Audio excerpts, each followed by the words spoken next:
Tapi kalau kata-kata tadi survei tadi itu, ya berarti dia hanya sekedar popularitas yang diambil atau likability yang diambil. Dan itu sifatnya memang sangat musiman tuh, namanya juga apa ya, selera orang kan bisa hari ini suka makan pedas, mungkin bulan depan sukanya makan manis gitu kan, kita nggak pernah tahu tuh selera orang gitu. Nah itu yang rentan dengan tadi surveinya itu di situ. Tapi kalau yang benar-benar survei yang benar, yang bermakna atau punya manfaat dampak yang lebih luas, yaitu tadi yang bisa memetakan tidak hanya figur tapi juga program dan juga demografi gitu, kebutuhannya apa gitu. Pernah nggak dengar cerita tell the truth but not the whole truth? Iya, benar-benar. Ceritakan kebenaran tapi tidak menceritakan semua atau seluruhnya. Itulah survei atau itulah riset.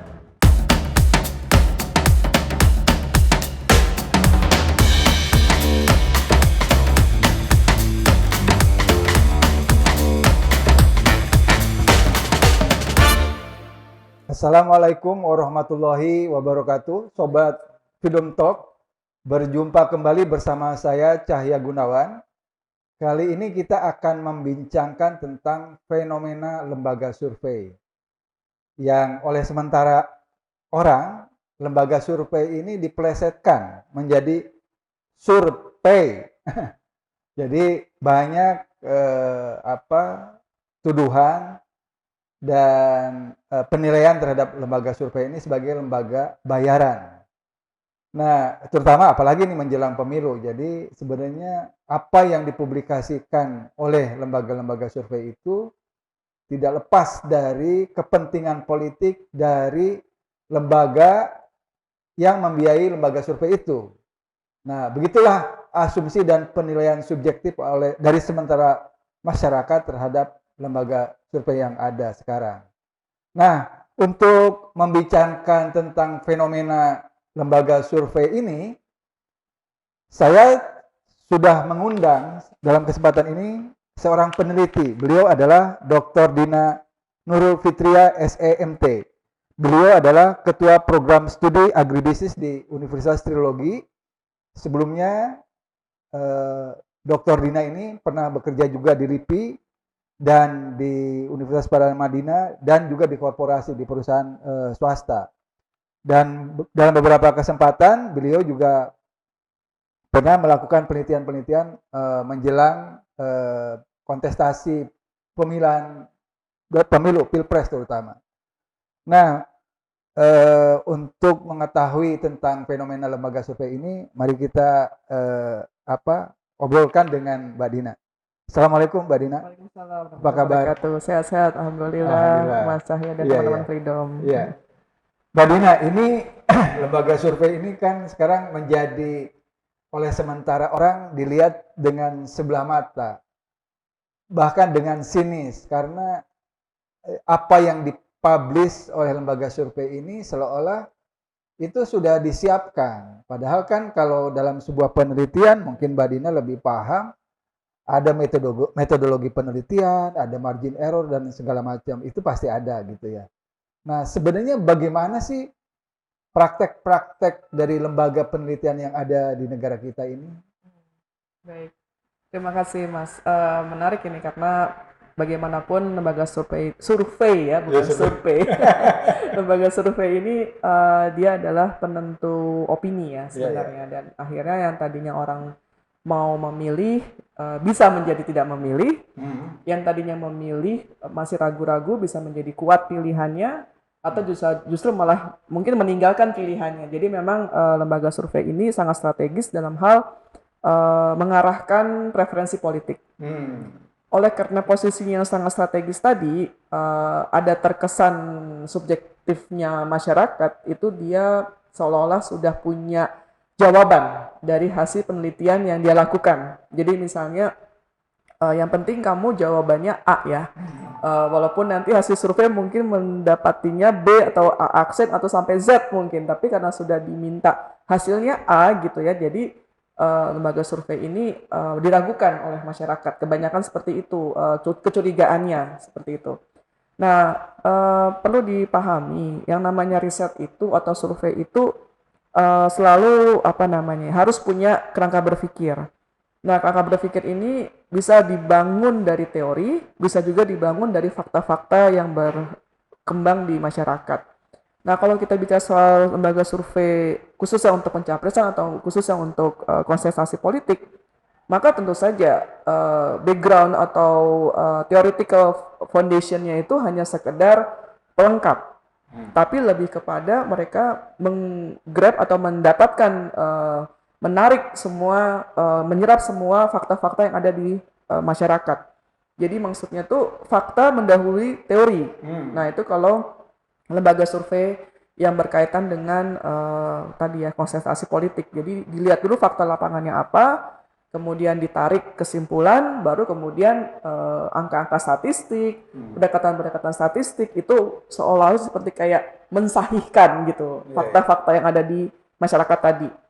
Nah, bahwa ada kecurigaan hasil itu sudah di frame gitu atau ditentukan di awal, itu bisa saja terjadi kalau misalnya yang menciptakan fakta itu adalah orang yang sama atau institusi yang sama atau pihak-pihak yang sama. Jadi dia kayak semacam test the water. Jadi dia melemparkan isu, dilempar, terus kemudian fakta masyarakat bagaimana reaksinya, bla bla bla bla, terus kemudian dari fakta masyarakat yang berkembang itu dilakukanlah survei. Nah, seringkali surveinya itu tidak selalu menyerap apa yang di fakta ditemukan gitu. Bisa jadi mereka sudah membentuk opini. Jadi misalnya katakanlah baca pres X gitu ya, dikondisikan atau di blast info gitu ya tentang sesuatu dan tidak lama kemudian dilakukan survei. Nah, pasti itu hasilnya ya sesuai dengan yang diinginkan dari test the water itu. Tapi bisa juga kalau masyarakatnya ini adalah pihak-pihak yang tidak gampang dipengaruhi oleh fakta masyarakat, bisa saja mereka ketika nanti disurvei itu memiliki jawaban atau preferensi yang berbeda dari fakta masyarakat gitu, atau yang berkembang di masyarakat. Nah, sekarang kuncinya adalah bukan soal hasil dari yang tanda kutip kayak di pesan tadi, tapi siapa yang disurvei, siapa yang menjadi responden. Nah, seringkali berapa margin errornya gitu? Kalau dulu sih di range-nya itu, maksudnya dulu tuh dalam artian gini, ketika benar-benar statistik yang menjadi panglima ya, bukan fakta masyarakat yang menjadi panglima, tapi betul-betul hitungan atau metodologi penelitian yang diutamakan, itu range-nya itu antara 1,98% itu sampai 2,3%. Jadi memang sangat kecil ininya, ruangnya tuh sangat sempit gitu ya. Kalau sampai ada margin of error-nya itu mendekati 3, itu malah justru dulu ya lembaga survei itu malah mencurigai gitu. Kok ibaratnya deviasinya kok ini banget gitu ya, simpangannya kok luas banget gitu. Bisa jadi simpangan luas itu karena sebaran respondennya juga cukup beragam, maksudnya demografinya cukup beragam, atau isunya yang memang beragam, atau memang disengajakan ME-nya tuh atau margin of error itu lebar gitu. Nah, kalau ME yang bagus, kalau statistik memang dia harusnya kecil ya, sempit ya, mendekati 1% deket 99% lah intinya gitu. Tapi kan situasi itu kan hanya situasi statistik ya. Kita ngomongin politik, apapun, apalagi berhubungan dengan serak aspirasi, nah itu kan dinamis ya, nggak mungkin kita secara kaku gitu ya minta atau memaksa apapun alat analisisnya hanya 3% atau 1% nggak bisa gitu. Nah, karena kita ngomongin soal dinamika isu. Nah, jadi kalau nanti di 2024 kalau memang nanti lembaga surveinya itu betul-betul patuh pada kaidah statistik yang bisa menyimpulkan suatu hasil yang juga dekat dengan sampel atau dekat dengan populasinya, ya mestinya sih dia memilih ME yang sempit gitu ya, maksudnya range-nya tuh ya maksimal 3% lah gitu ya, plus minusnya. Tapi kalau memang dia memang mengarahkan lembaga survei ini adalah isu yang utama, maka bolehlah agak dilonggar. Maka tergantung kebutuhan gitu. Tadi seperti yang tadi dikatakan, tujuan awalnya apa gitu survei yang dilakukan ini. Kalau dia ingin mengambil preferensi, harusnya dia ambil ME yang sekecil mungkin. Tapi ketika dia ingin survei ini adalah memetakan isu, keragaman isunya itu bagaimana, ya itu memang harusnya ME-nya itu lebar gitu. Maksudnya range-nya tuh lebar lebih dari 3 sampai 5% seperti itu. Iya, iya. Nah, tinggal tadi itu tujuan surveinya apa. Nah, mungkin kata-kata pesanan itu bukan pesanan dalam artian hasil, tetapi maksud dari survei itu apa gitu. Kalau memang dia ingin menjaring isu, ya maka pesanan itu adalah isu-isunya tuh dibuat selengkap mungkin gitu atau sebanyak mungkin. Misalnya tuh kalau isu itu nanti begitu tahu, oh ternyata isu climate change yang utama, isu pengangguran yang kedua misalnya. Nah, itu nanti kan akan diturunkan ke program. Oh. Nah, itu seperti itu idealnya yang pernah saya lakukan selama ini itu. Jadi kita lakukan survei, serap aspirasi, kita nggak melihat sosok orangnya, tapi kita melihat gagasannya. Jadi isu-isu yang kita lempar itu apa? Nah, begitu pas kena, contoh misalnya ketika kami membantu elektabilitasnya Pak Anies dan Pak Sandi di Pilgub, waktu itu sempat kita masih agak bingung nih, masih bingung dalam artian begitu banyak keragaman isu yang ada di Pilgub DKI. Kita lakukan survei pertama internal dulu gitu, sesama di kita aja dulu, nggak kemana-mana. Keluarlah beberapa poin-poin isu gitu kan. Nah, terus kemudian kita uji coba ke masyarakat. Nah, ternyata DP 0%, OKOC itu gampang diingat dan juga menyerap kebutuhan orang-orang Jakarta gitu. Nah, akhirnya itu yang menjadi champion program kita. Nah, itu contoh bagaimana survei bisa memetakan isu, kemudian dari isu itu turun kepada program. Nah, kalau tadi yang survei itu bisa jadi dia lebih kepada persepsi untuk ke figur, bukan ke isu. Jadi kalau menurut saya yang perlu ditelisik lebih jauh tuh adalah responden survei ini siapa gitu. Kalau memang kata-kata dibilang oh kita ada 1.800 responden, nah itu siapa responden itu? Kalau dulu kami melakukannya, kami terbuka gitu. Oke, memang kita ambil sedikit karena memang mahal ya biaya itu kan mahal untuk survei ya. Berapa tuh Mbak? Waktu itu tuh di tahun 2019 tuh di angka minimal tuh 5 miliar ya. Nah itu 5 miliar itu tapi dengan berbagai ini ya, maksudnya kita buat sesuai timeline. Jadi misalnya karena masa itu kan agak panjang ya, kampanyenya kan agak panjang, jadi lembaga survei itu agak bisa rileks lah melakukan kegiatannya. Nah saya nggak tahu nih dari Oktober ke Februari sangat singkat. Pasti akan akrobat juga tuh nanti tuh lembaga survei nih. Apakah mengusung persepsi sosok ataukah gagasan isu yang turun menjadi program. Nah itu, karena begitu dijadikan satu tema, itu juga akan bias. Gitu, bisa jadi gini, baca pres A, dia populer secara figur, tapi ketika digandengkan dengan isu yang ternyata dekat dengan kebutuhan masyarakat, baca pres A ini nggak punya pengalaman di situ. Nah kan jadi nggak make sense. Misal kayak Mas Cahya dicalonkan, bagus nih popularitasnya, tapi begitu pas digandengkan dengan isu katakanlah tentang climate change lah. Iya, atau mungkin kalau misalnya agak terlalu ini jauh. Misal katakanlah tentang Pulau Seribu yang menjadi kawasan wisata klaster ekonomi. Nah, itu yang dekat dengan masyarakat, tetapi secara sosoknya Mas Cahya nggak dekat dengan itu, nggak punya pengalaman di situ gitu. Track recordnya tuh nggak ada di situ gitu kan. Portofolionya nggak ada. Iya, tapi padahal isu itu yang dibutuhkan oleh masyarakat untuk menjadi program, tapi sosoknya Mas Cahya nggak pas di isu itu. Nah, itu membuka peluang nanti di 2024. Nah, makanya nanti tinggal bagaimana lembaga survei itu bisa memetakan ketika isunya ABCDE dengan program mungkin yang winning championnya mungkin ada 2 atau 3 program. Nah, mungkin tidak dilekatkan kepada si figur, tapi dilekatkan kepada partai pengusung. Nah, itu bisa juga tuh. Misalnya, tadi isu Pulau Seribu itu dekat dengan partai yang punya tema program tentang masyarakat maritim misalnya, atau masyarakat kepulauan misalnya.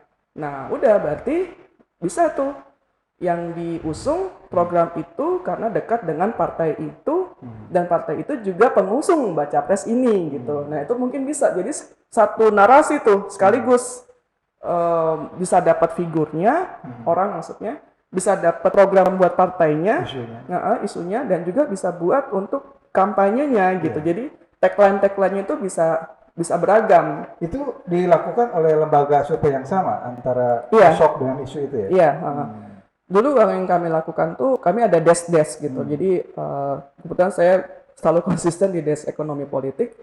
Nah, nanti ada lagi yang politik sosiologi. Jadi ibaratnya kan ada tiga ya, politik hukum, politik ekonomi, sama politik sosiologi. Nah, kebetulan saya masuk yang di politik ekonomi. Nah, nanti desk itulah yang akan meramu hasil temuan. Jadi temuan riset itu kan banyak sekali nanti. Tidak hanya sekedar ME, tapi juga isu-isu andalan apa, dan juga bisa dilihat jadi ini geografis. Jadi misalnya, oh ternyata di Sumatera yang lekat itu adalah isu tentang kebakaran hutan misalnya. Kalimantan misalnya, tentang kebakaran hutan misalnya. Atau tentang IKN yang infrastruktur misalnya. Nah, tapi bisa jadi di Sumatera isunya lain tentang perkebunan atau mungkin jalanan rusak atau mungkin yang lain lah. Atau di Jawa misalnya kekeringan gitu. Nah, nanti pinter-pinternya think tank-nya tadi, nah kebetulan saya ada di sisi yang bukan melakukan survei, ya, itu kalau survei kan ada enumerator ya, ada orang yang melakukan di tiap daerah kita punya. Jadi waktu itu tahun 2009 dan juga 2014 itu kita punya beberapa enumerator dan saya posisinya adalah semacam kayak satelitnya gitu. Jadi saya beredar memantau yang di per wilayah-wilayah itu. Lalu kemudian saya dengan beberapa tim kecil itu kemudian mengemasnya informasi-informasi itu kita pilah-pilah. Oh, ketika nanti si capres ini atau baca pres ini kampanye di Sumatera, maka sebaiknya dia membawa isu ini. Ketika nanti di Papua Maluku isunya ini. Nah, itulah gunanya survei yang benar ya. Tapi kalau kata-kata tadi survei tadi itu ya berarti dia hanya sekedar popularitas yang diambil atau likability yang diambil. Dan itu sifatnya memang sangat musiman tuh, namanya juga selera orang kan bisa hari ini suka makan pedas, mungkin bulan depan sukanya makan manis gitu, kan kita nggak pernah tahu tuh selera orang gitu. Nah itu yang rentan dengan tadi surveinya itu di situ. Tapi kalau yang benar-benar survei yang benar, yang bermakna atau punya manfaat dampak yang lebih luas, yaitu tadi yang bisa memetakan tidak hanya figur tapi juga program dan juga demografi gitu, kebutuhannya apa gitu. Seperti itu kurang lebih Mas Yahya. Mbak Dina, itu apakah dari setiap hasil survei itu semua dipublis atau ada sebenarnya yang tidak dipublikasikan? Oke. Nah ini penting. Pernah nggak dengar cerita tell the truth but not the whole truth? Iya, pernah. Ceritakan kebenaran tapi tidak menceritakan semua atau seluruhnya. Itulah survei atau itulah riset. Sama seperti wartawan juga kan. Wartawan tidak semua diberitakan, tidak semua diceritakan. Iya, wartawan lebih, menurut saya sih wartawan itu lebih tajam ya. Kalau penelitian ini kan atau peneliti ini kan atau surveyor ini kan dia hanya kerangka pikirnya apa, metodenya apa, dan dia nggak boleh keluar dari itu ketika menganalisis dan menuliskan. Jadi ketika dia keluar dari koridor itu, dia harus membuat disclaimer.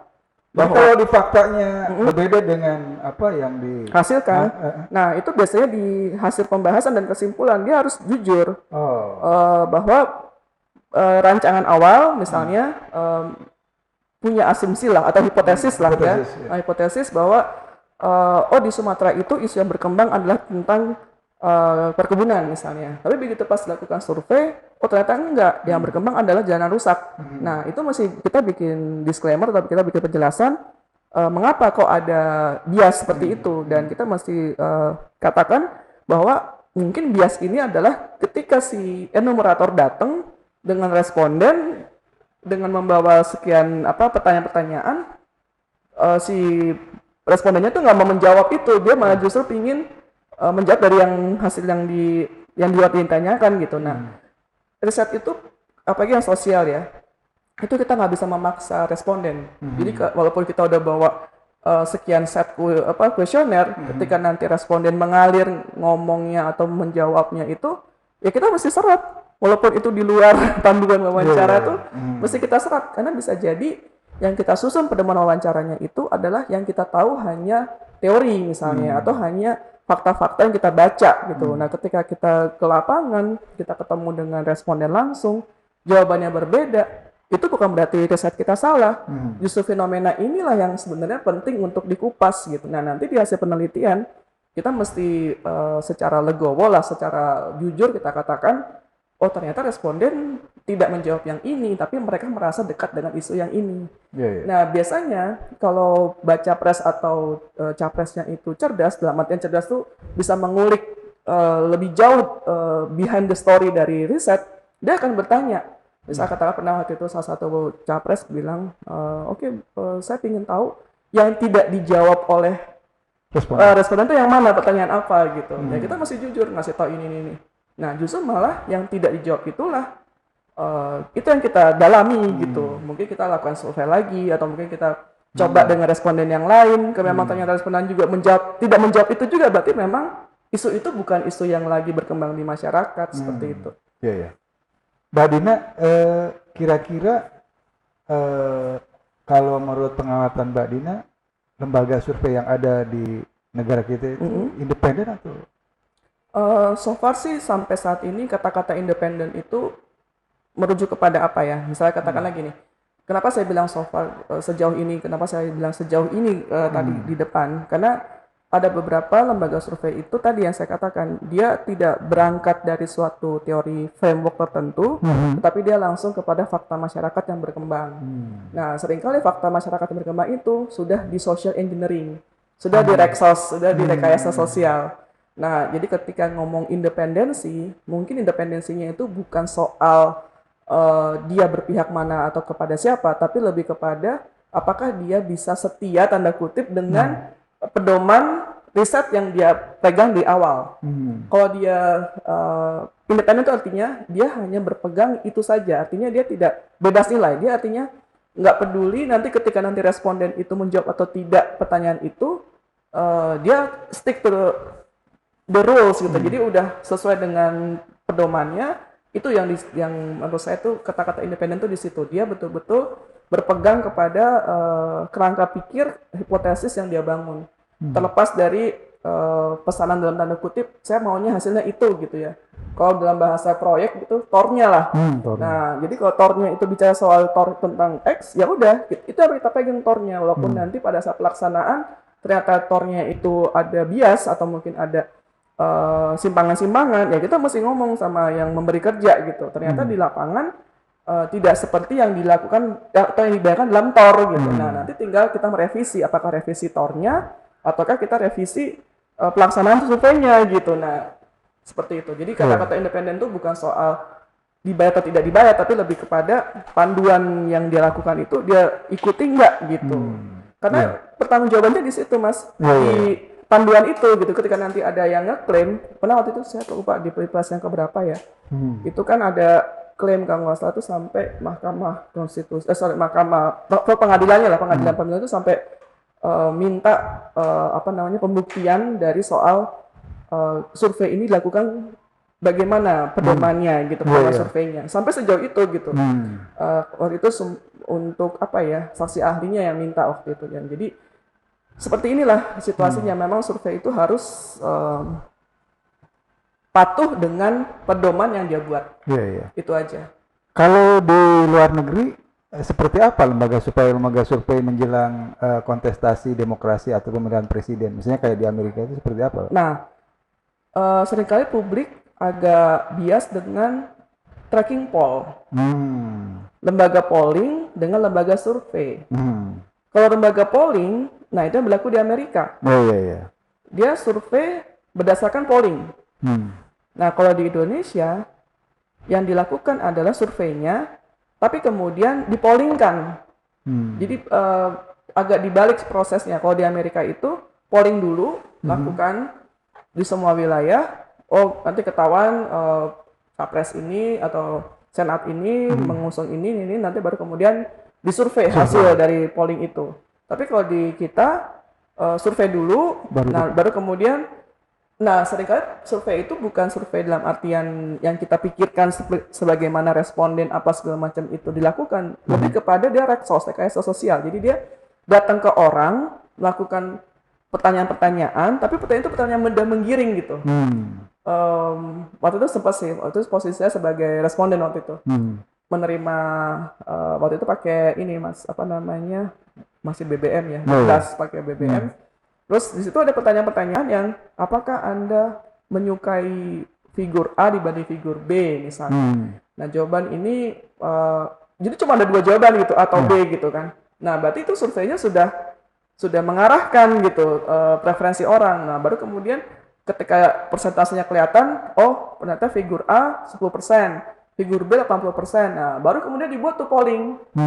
Seperti itu. Jadi surveinya dulu tuh lebih kepada untuk meyakinkan gitu, benar nggak sih pertanyaan-pertanyaan ini nanti akan dijawab oleh pada saat kita polling gitu. Jadi polling itu yang menjadi ujungnya gitu. Nah, kalau di Amerika polling itu adalah menjadi dasar melakukan survei yang lebih dalam. Lalu ini juga Mbak Dina, ini banyak sekarang ini perorangan atau lembaga-lembaga kayak misalnya lembaga penyiaran melakukan polling juga ya. Iya. Termasuk Google Trends itu sampai seberapa besar akurasinya? Oke. Google itu menggunakan SEO ya, Search Engine Optimization, dan itu ada dashboard analytics-nya. Itu yang saya kerjakan juga dengan teman-teman, tapi untuk kepentingan corporate. Jadi ada salah satu perusahaan BUMN, dia ingin tahu hit statistik yang mengunjungi website itu di berita yang mana. Jadi setiap berita atau setiap informasi itu ada ratingnya, ada statistiknya. Nah, nanti ketika ternyata lebih suka mendapatkan info tentang harga misalnya, atau suka info tentang bagaimana kualitas produk gitu. Nah, nanti di SEO-nya itu atau di dashboard-nya itu nanti akan diserap, diambil dari Google. Oh, ternyata memang apa namanya, yang mengunjungi website itu mencari informasi tentang ini. Nah, itu SEO dari Google Analytics. Soal sahih atau tidak sahih itu kan mesin ya. Iya, mesin. Dan itu kan menggunakan algoritma.